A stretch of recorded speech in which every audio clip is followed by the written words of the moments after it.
We've had leaders here in the country who've done nothing but ignite fear and alarmism and anxiety. Still not one has sought to comfort innocent and trusting Australians with the news that 99% of the cases are mild and only 1% are serious or critical. In fact, as I speak to you today, in the last 24 hours, no new cases in the ACT, 5 in New South Wales, none in the Northern Territory, none in Queensland, 1 in South Australia, none in Tasmania, none in WA. Victoria excluded, there are 11 people in hospital and 7 in intensive care. And the economy is being smashed. Now the panic. Try to tell us that, oh, you'll have a vaccine by mid-2021. Live in hope.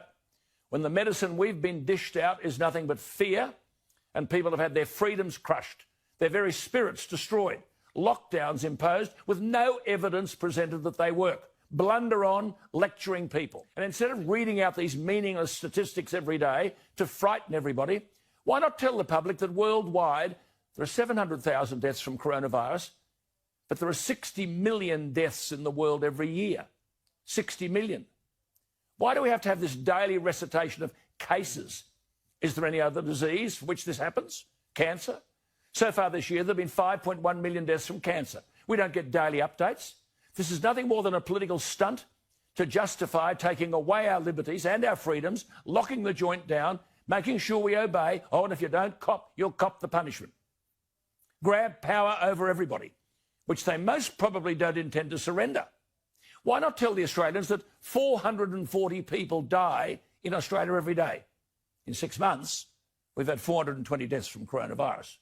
But if you're going to throw numbers at us, tell us each day how many Australians have been made jobless by your government's decisions. How many businesses have been forced into bankruptcy? How many mortgages can't be paid? How many people are homeless? What's the increase in domestic violence and marriage breakdowns and suicide? And if you're keen on figures, all you pseudo-leaders, give us all the figures and answer one question. How much do you think we're prepared to pay for all of this? We're up to $360 billion, and that doesn't include the cost of 750,000 people out of work, business being buried, people taking their lives. When is enough enough? When does this rubbish leadership end? Get out of our lives. We can manage our own well-being. Government's job is to look after those who can't look after themselves.